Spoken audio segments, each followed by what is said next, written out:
근데 루카스가 생산 방식이 특이해요. 미국에서는 좀 익숙하지만 신선한 방식인데 뭐냐면 2차 세계대전 때 비행기가 너무 많이 필요하니까 포드에서도 비행기를 만들고 자동차 공장에서 만들고 그랬거든요. 이거랑 똑같은 방식이 이제 거의 한 70년 만에 부활한 것이죠. 여기다가 에서 개발한 특수한 들어가는데 타격을 극대화하는 특수한 형상을 만들어 가지고 개발을 하고 있어요. 와, 소름 끼치는데.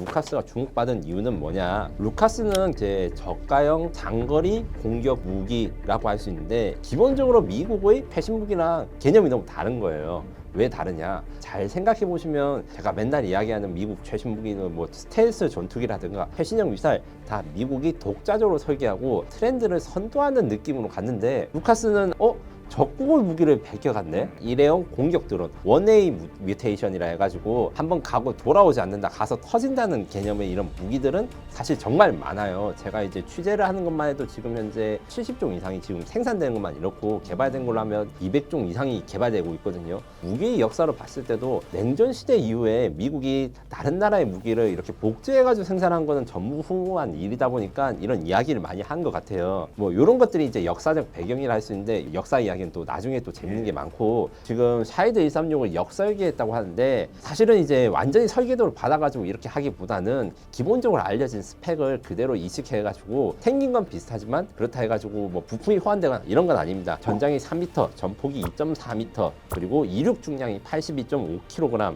그리고 탄두를 18kg의 탄두를 탑재할 수 있는데 탄두 중량을 생각해 보면 사실은 이게 뭐 그렇게 주목받을 일인가 싶어요. 왜냐면 이제 토마호크 미사일 요게 이제 어느 정도 탄두인지 혹시 아시나요? 정확히 모르겠습니다. 500파운드라 해가지고 225kg 대충 이 정도 되거든요. 그래서 보통 미사일들이 루카스 드론은 수십 배의 크기 가진 탄두 위력을 가지고 있고, 사실 이런 샤이드라든가 루카스 다 탄두 위력이 그렇게 세지는 않습니다. 하지만 가격이 깡패다. 계산하기로 한 5천만 원이 넘는데 5천만 원. 한 번에 5천만 원이 넘는다니까 이게 너무 비싸지 않나요? 이렇게 하신 분도 있어요. 근데 잘 생각해 보시면 한궁 대전차 미사일로 하는 이 미사일 같은 경우에 한 1.5억에서 2억인데 사거리가 4km 미만입니다. 그런데 루카스는 사거리가 800km 이상이라고 하는데 사실은 더 갈 수 있어서 최대 1000km 이상을 장거리 갈 수 있는 거예요. 이런 장거리 공격 미사일들은 최하 20억부터 시작합니다. 그런데 5천만 원이라니까 이 가성비를 알 수 있는 것이죠. 많이 생산해서 한 번에 대량으로 공격할 수 있다. 이게 정말 중요한 것이죠. 그 루카스도 그러면은 분집 드론이라는 개념. 네, 그렇습니다. 엔비디아 아실 겁니다. 엔비디아가 단순히 이제 LLM 그래가지고 우리가 뭐 챗GPT 이런 데 쓰는 AI 칩만 공급한 게 아니라 엣지 AI 칩이라는 거 공급합니다. 그 중에서 제슨이라는 브랜드가 제일 유명해요. 이 루카스는 제슨이라고 하는 AI 칩이라든가 혹은 다른 데서 만든 피지컬 AI가 들어가 있습니다. 그러면 AI가 어떤 역할을 하느냐? 첫 번째로 자율적으로 목표 지점만 정해주면 내가 어떻게 비행할 것인지 자율 비행을 하는 거 하나. 그 다음에 AI 칩이 단순히 생각만 하는 게 아니라 동료들이랑 통신을 해요. 위성 통신 기를 씁니다. 스타링크, 이게 이제 한국에서도 지금 들어왔는데 한 20만 원 정도 합니다. 안테나랑 이런 게 하면 스타링크 안테나를 루카스 드론에 붙이면 통신 정보라든가 아니면 공격 정보를 수신해서 주변 동료들한테 야 우리 여기로 가야 되라고 알려주는 기능도 같이 가기 때문에 군집 드론이라는 이름을 붙이고 있는 것이죠. 그래서 인공지능 그리고 스타링크를 통한 위성 항법 그리고 군집 비행 이런 특성들이 루카스의 주요한 기능이라고 할 수 있습니다. 그러면은 중간에 통신 중계기 같은 드론이 있다고 하면은 제밍에도 조금 취약할 수도 있겠다라는 생각이 좀 들거든요. 반대로 이 방식이 사실 제밍의 강력한 방식을 사용한 것입니다. 원래 드론의 그 데이터 링크라든가 GNS 제머들은 땅에서 하늘을 향해서 이제 전파를 쏘아 올리는데 위성 통신 같은 경우에는 우주 공간에서 지상으로 내려보낸 거기 때문에 이게 지향성 전파는 좀 해킹이 좀 어려운 점이 있습니다.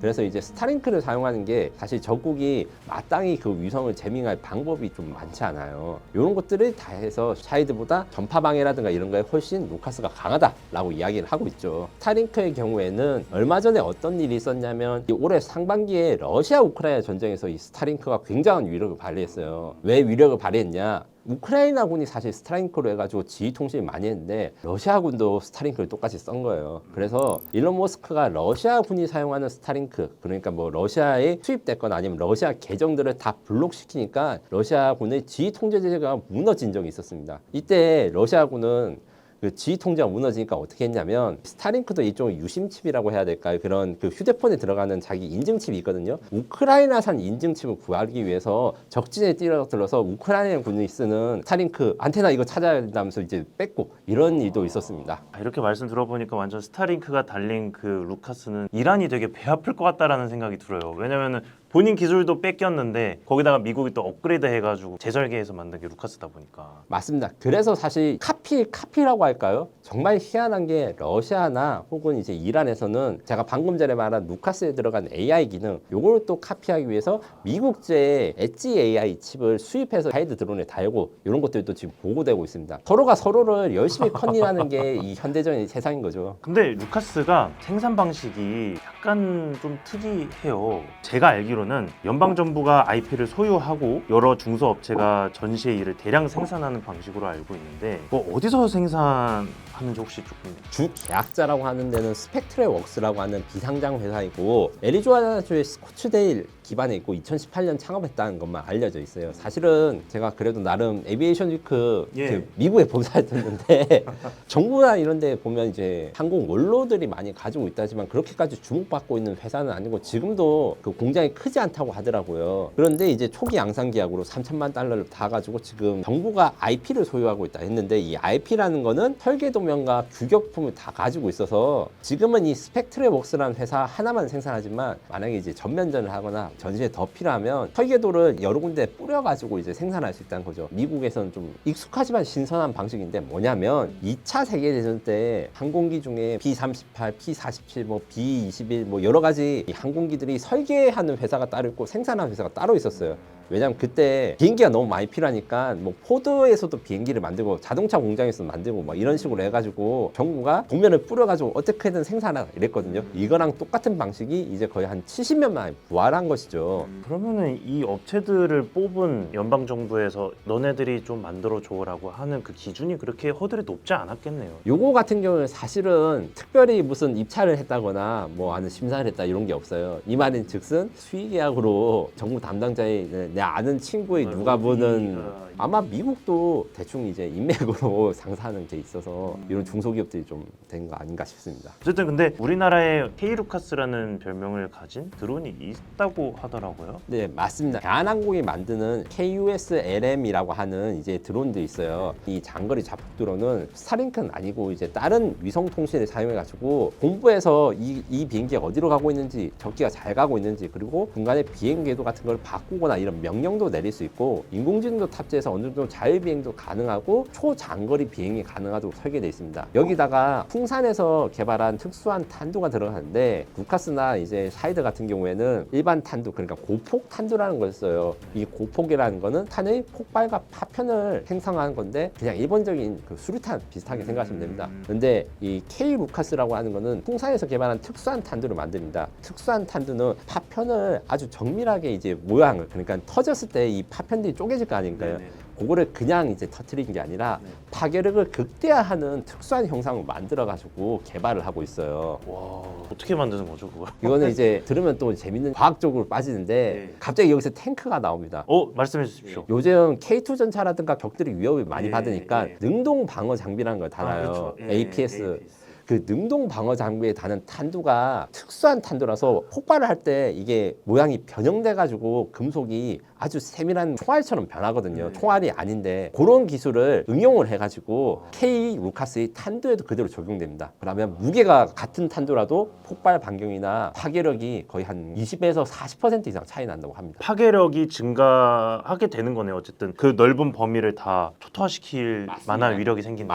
맞습니다. 앞으로는 제가 보기에는 여기에다가 이제 스텔스나 이런 특수한 다른 기능도 추가될 것 같은데 아직은 이제 국방과학기술연구소나 이런 데서 공개는 안 하고 있어요. 이거는 완전히 새로운 얘기 같은데요. 풍산 탄두를 탑재가 되고 또 게다가 스텔스까지 적용되면 루카스라는 이름 빼야 되겠는데요. 그냥. 사실 한국이 원조라고 할 수 있는데 실제로 이제 왜 러시아군이 이란으로부터 샤이드 드론을 수입하고 생산하면서 지금 4년 동안 우크라이나에 이 드론이 몇 대 갔는지 혹시 아십니까? 한번 맞춰보십시오. 제가 듣고 저도 깜짝 놀랐어요. 숫자가. 3만 대?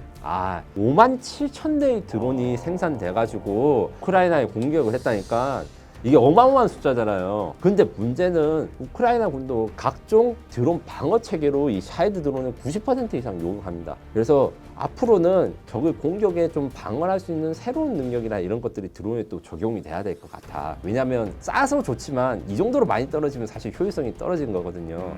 샤헤드 드론이든 루카스든 최고 속도는 190km라는데 사실은 100에서 130km 정도라고 할 수 있대요. 자동차로는 얘를 못 쫓아가는데 느린 비행기로는 충분히 쫓아가고 그러네요. 예. 오히려 속도에 맞춰서. 예. 예. 그래서 제가 얼마 전에 일본에서 만화책을 하나 사온 적이 있는데 우크라이나 공군의 올드 파일럿, 그러니까 할아버지 파일럿이 자기 나이만한 프로펠러 비행기를 타가지고 샤헤드 드론을 격추하는 거기 실제 내용을 이제 만화로 만들었더라고요. 아 실제 사건이에요. 예. 그렇기 때문에 아마도 지금은 싸고 많이 생산한다, 이게 중요하지만 앞으로는 이게 기술적으로 더 발달할 여지가 있을 것 같다라는 게 제 의견입니다. 대한항공이 국가연이랑 같이 개발하고 개발 완료 단계까지도 근접해서 오고 있는 것 같은데, 사실 미국은 IP를 가지고 있어서 IP를 각종 중소기업들한테 나눠주면서 생산 방식을 양분하고 있잖아요. 우리나라도 그런 방식이 좀 가능할까요? 탈상력이 있는 드론에는 이게 진행되고 있지 않으나 앞으로의 정책 과정에서는 충분히 있을 수 있습니다. 가령 이제 지금 현재 소총 같은 경우에는 복수의 생산자를 지금 인정하고 있는 상황이고, 국방 규격 제도라는 게 있어가지고 규격화가 되면 같은 제품을 여러 회사에서 생산을 할 수가 있게 됐어요. 하지만 사실 현실적으로 이제 업체 간의 갈등이라든가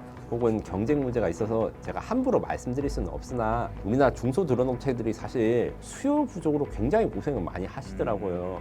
사실은 제가 여기서 또 이 방송에서 처음으로 이야기하는데 이번에 석사학위를 따게 됐고 석사학위 졸업 논문으로 관련된 연구를 좀 했어요. 드론을 조절했는데 아직까지는 이제 우리 중소기업들이 드론을 생산하거나 이럴 때 자체 연구 개발한 거를 제도적으로 연구 개발을 지원하거나 중소기업한테 물량을 좀 보장해주고 이런 게 좀 어렵다고 합니다. 특히 우리나라 지금 현재 드론 산업은 이제 50만 드론 전사 사업의 일환으로 교육 훈련용 드론을 도입하면서 처음으로 이제 사실 들어간 거고, 이전에 중소기업의 드론을 우리 군이라든가 경찰이 쓰려는 시도가 없진 않았는데 사실은 입찰 과정에서 여러 가지 논란이 있어서 대량으로 우리나라 국산 드론 그리고 중소기업 드론을 구매해가지고 이제 정부나 군에 쓰고 이게 잘 안 되고 있어요. 사실은 이렇게 부품을 어쨌든 많이 양산하려면은 요즘에 조금 도입되고 있는 3D 프린팅 방식 같은 것도 있잖아요. 가격을 인하시켜서 좀 이렇게 납품할 수 있는 방법도 해결책이라고도 생각이 드는 것 같은데. 지금 일반적으로 이야기하는 3D 프린터 막 필라멘트가 있고 장난감 플라스틱 이런 거 만들잖아요. 네네네. 금속이 있습니다. 그래서 이제 최신형 5세대 전투기나 6세대 전투기에는 초대형 3D 프린터로 금속 부품을 만들어내요. 이런 것들 같은 경우에는 드론에는 잘 안 쓰고 있는데 미래형 드론이나 이럴 때는 이제 금속이라든가 이런 걸 쓸 게 필요하고, 그리고 업체분들한테 많이 듣는 이야기는 모터랑 배터리 이야기입니다. 리튬이온 전지, 우리나라가 전지 강국이지만 드론에 쓸 수 있는 전지는 사실 거의 생산이 안 되거든요. 그래서 일부 업체들만 이게 도전을 하고 있어서 완전히 국산화 이유가 공급망 안정하려면 정부가 좀 투자를 해줘서 중소기업들이 마음 놓고 사고 쓸 모터랑 배터리 요거 좀 만들어 주셔야 되겠다. 근데 사실 말씀을 잘 해주신 게, 기업들을 만나면은 국산화 문제가 가장 쟁점 중에 하나인 것 같더라고요. 맞습니다. 예. 국가에서는 어쨌든 국내산으로 만든 드론을 원하는데 중국산을 피할 수가 없잖아요, 사실은. 물론 미국의 그 리플리케이터 프로그램이나 블루 UAS라고 해서 미국이 먼저 우리보다 탈중국을 시도했으나 이게 문제가 두 가지 있었어요. 첫 번째로는 일단 사기를 치는 게 너무 좋습니다. 쉽게 말해서 이제 명품도 택가리가 있는 것처럼 택가리를 하면 이윤이 너무 나뉜다는 거예요. 왜냐하면 중국산이 훨씬 싸고 국산을 하면 사실 단가가 올라갈 수밖에 없거든요. 그래서 이건 한국 이야기 아닙니다. 예, 미국에서도 그 이미 국내에 납품하는 드론이라는 부품이 사실은 중국산이었다, 이렇게 해가지고 좀 문제가 된 것도 있었고, 중소기업 입장에서는 거래 상대가 거짓말하는지 알기 어렵습니다. 그래서 이런 부분 같은 경우에는 정부가 좀 신경을 써가지고 이제 안정적인 공급망이라든가 공급원 검증할 수 있는 건 찾아줘야지, 안 그러면 미국처럼 실패할 수 있습니다. 미국이 그래서 한때 헤그세스 국방장관이 자신 있게 이제 드론을 이제 탈중국 하겠다 했다가 이제 좀 목표를 수정해서 위신이 깎인 적도 있어서 이런 것들에 대해서 우리가 좀 많이 보고 배워야 되는 점이 있습니다. 그러면은 하나 궁금해지는 게, 그래도 반드시 국산화를 해야 될 부품은 있을 것 같다라는 생각은 들거든요. 드론 전시회 보면 드론에다가 막 수류탄 모형 같은 거 달잖아요. 아니면 RPG 로켓이라든가. 사실은 드론 전용 탄약이 필요합니다. 그 수류탄으로 해서 이러면 이제 파괴력이 작고 낮으면 둘째치고 RPG 같은 경우에는 속도가 어느 정도 돼야지 제대로 폭발을 하거든요. 그래서 그냥 RPG 탄두를 드론에서 장착한다 해서 절대로 터지지 않아요. 신간 이런 것들을 개조를 해야 됩니다. 근데 개조하다가 이제 폭발물을 다르니까 터질 수도 있거든요. 그래서 드론 탄두를 우리가 국산하고 우리 중소기업들이 그 탄두를 확보한 게 굉장히 중요한데 좀 안타까운 이야기지만 현재 이 부분이 지금 현재 드론 업체들은 굉장히 고통을 호소하고 있습니다. 사실은 드론에 탄두를 장착한 순간 드론 회사들은 이게 손을 못 대요. 왜냐? 폭발물 관련 법규라든가 안전 규정이 많아서 원래 폭발물을 다룰 수 있는 회사만 이 드론 탄두를 만들 수 있거든요. 그래서 제가 이제 건의를 하거나 지금 적극적으로 한 거는 이제 드론 탄두도 표준화하거나 아니면 이제 정부에서 이런 것들을 생산 업체에 지정해주면 탄두에 맞는 공격 드론들을 우리 중소기업들이 자유롭게 다양한 형상으로 개발한 다음에 자유롭게 경쟁하면 우수한 국가가 될 수 있는 것 같은데 아직은 여기에 대한 관심이 좀 부족합니다. 우크라이나 전쟁에서 하는 거 보면 드론을 너무 위험하니까 뭐 그 탱크에다가 천막도 달고 뭐 그런 것들 좀 보셨을 겁니다. 이제 그런 것들 피해가면서 쏘거나 관통할 수 있는 특수탄두를 만드는 게 필요하거든요. 그래서 우크라이나에서는 이미 커튼이라든가 아니면 철망치는 이런 장갑들을 뚫을 수 있는 특수탄두를 개발하고요. 이거를 공용화한 다음에 막 우크라이나 전군에 있는 자폭도로에 쓴다거나 이런 것들이 많이 시도가 되고 있어요. 우리도 그런 것 좀 나서야 됩니다. 와, 급속도로 발전하네요, 우크라이나는. 실전 경험을 통해서 발전하는 우크라이나. KF-21 같은 경우에는 만들고 또 성능 개량이 이야기가 나오는 것처럼 드론도 나오자마자 바로 성능 개량에 들어가고 지속적으로 신제품 그리고 업데이트를 해야 됩니다. 지금 우크라이나 군이나 러시아군은 약 3개월에서 6개월마다 적의 드론 대항체계에 방어하기 위한 신제품이나 신개발품이 나온다고 해요. 우리도 그런 것들을 좀 본받아야 되지 않을까 싶습니다. 자, 오늘 이렇게 해서 루카스 드론과 그리고 한국형 루카스 사업의 발전 방향 이런 것들을 좀 많이 살펴봤는데요. 한국형 루카스 사업에 궁금한 점 있으면 댓글로 얼마든지 남겨주시고 오늘 방송은 여기까지 하도록 하겠습니다.